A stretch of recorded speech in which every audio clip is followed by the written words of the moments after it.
Hello and welcome to Clinker Chat, SmartCrete CRC's series of insightful conversation with industry and research leaders from across Australia's concrete ecosystem. My name is Jana Kuthe. I'm the Marketing and Communications Manager here at SmartCrete CRC.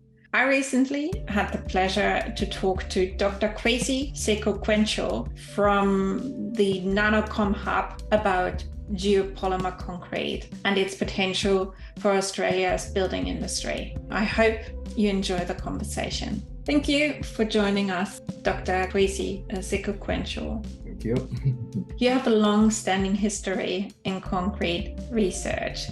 Could you tell us a little bit about yourself and your career? My career in cement and concrete in the construction sector started way back in the late 80s. I was working at the University of Aberdeen in Scotland, and then moved on to the CSIRO here in Australia. I started with CSIRO in 1993, and since then was in charge of the cement and concrete group within CSIRO. I spent 25 years at CSIRO, and moved to Monash University about 5 years ago. And you are renowned for your research in geopolymer concrete. Could you explain what geopolymer concrete actually is? Effectively, just in a nutshell, geopolymer concrete is a sustainable alternative, low carbon footprint cement binder compared to Portland cement. The key advantages of geopolymer concrete is that it's derived mainly from industrial byproducts. Now, its chemistry is slightly different from Portland cement, but that is a key advantage.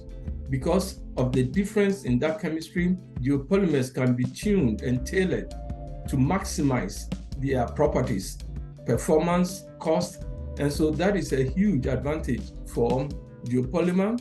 And given that there is now a demand for low carbon footprint materials, it plugs in well with the current trend in consumer sentiments. And given that there is a lot of research now behind it, it's opportune time for it to really become a mainstream product. What are some of the properties that distinguish geopolymer concrete from conventional concrete? With geopolymer concrete, by and large, the performance is similar in many respects to Portland cement concrete. However, there are specific benefits that geopolymer has on offer, particularly if we talk about chemical resistance, fire resistance. Those are some of the areas that geopolymer performance has been demonstrated to work very well. Not only that, the durability of geopolymer cement, not that it has been around as long as Portland cement, but laboratory tests have shown that the durability of geopolymer cement in general is also extremely good. Apart from the engineering properties, which are either comparable or in specific areas, perhaps better than ordinary Portland cement, there are, of course, the environmental, the lower carbon footprint. And so the fact that it can also be cost competitive to Portland cement in a lot of areas. For industry, cost is a key driver. And so that is another important feature that perhaps need to be promoted well, that a well-designed geopolymer mix can be cost competitive to Portland cement, in addition to the overall engineering properties that the binder has to offer. In what way is it cost competitive? The chemistry of geopolymer binders, as I indicated earlier, is slightly different in that the materials that are used can be sourced from a wide variety: industrial waste, natural resources, and therefore, because of that, it can be tailored differently, and with that, it opens a way for cost optimization because you can source your material. Portland cement has a reasonably fixed chemistry, whereas geopolymers has a much broader, and so several different sources of either industrial waste or mineral waste can be used. What are the advantages of geopolymer concrete? I would say being able to transition to a low carbon footprint product. And so construction sector has got the opportunity to move slowly into a low carbon binder, which with Portland cement being the mainstream, the primary driver for the construction industry. Geopolymers can definitely help lower the carbon footprint. There is, of course, the performance advantages that I've indicated, but mainly I would believe that given that the cost issue can be managed, the carbon footprint, lower carbon footprint, will be the key driver for industry to move in, either now or in the future. That I think will be the main incentive for industry. And why is the carbon footprint lower in geopolymer concrete than in conventional concrete? Purely in the manufacturing process, because the manufacturing of Portland cement is highly CO2 intensive, whereas because the geopolymer cements are derived from industrial waste, that is a key contributor to the lower footprint, carbon footprint.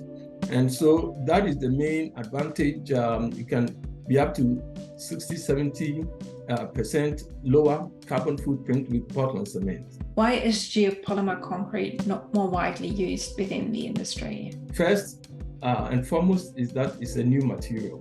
Given that Portland cement has been around for about 100 years, introducing a new material that generally, with building and construction, you're looking at, the 30, 40, 50, sometimes 100-year design life. People need to have confidence that the product would perform during its service life.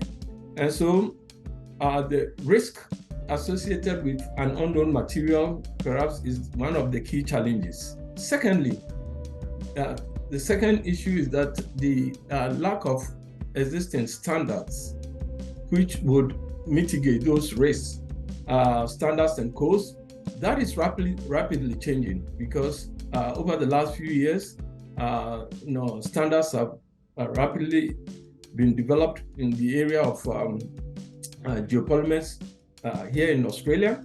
And third, if I may add, the fact that we need good education and workforce training so practitioners would understand the material, its properties, how it's utilized, its specification, and the whole lot. So then, if there are perhaps a fourth one, issues with the supply chain, because across the entire supply chain, there should be, it has to be fairly well integrated, and also the consistency of supply of the product. So there are a few of these challenges that, has impeded the overall, perhaps market introduction of the product. Another area is the cost competitiveness of geopolymers also need to be widely publicized. There is a place also for perhaps government role in terms of government tender, etc., to promote the use of geopolymers. And perhaps there are a few areas that we need more research to be conducted in order to generate the data to develop standards and test methods for these other areas. And so that has to go in parallel to the promotion to industry, of industry to the public. The public are ready for low carbon footprint products, and industry needs to be able to demonstrate that, yes, geopolymer fits the bill. Australia is leading in the geopolymer concrete research. Are there case studies available? Do you know of projects where geopolymer has been successfully used? Wagners has used geopolymers extensively in Queensland. You mentioned earlier that government has a role to play. What can government do to help with the adoption of geopolymer concrete? Several levels, I would think. One is that perhaps government incentives for our use of geopolymers, given that it's a new product. That's number one. Number two, just like for most recycled products in construction, often the councils in their tender documents and in also government tender documents to be able to specify the need for perhaps a certain percentage of the construction works to involve geopolymers. So those are some of the areas that government can directly or indirectly promote the use of geopolymers, because the moment the government steps in and is able to require the use of geopolymers, all the supply, the different players within the supply chain will lift their game to be able to meet that demand, because so long as there is a pull from that end, people would find ways of supplying. So government incentives, tender documents are some of the potential ways where government involvement. At the end of the day, the key is to mitigate risk from all ends, and government would have to perhaps play a role. What kind of research still needs to be done? Of course, now Australia has released the design for geopolymer and alkali activated binder document. But within that, there are several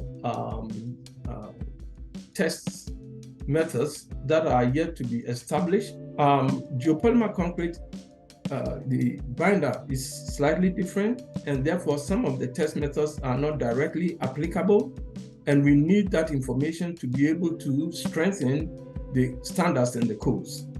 As a result, the development of appropriate test methods to actually prove without doubt that yes, some of the performance claims can be validated are essential.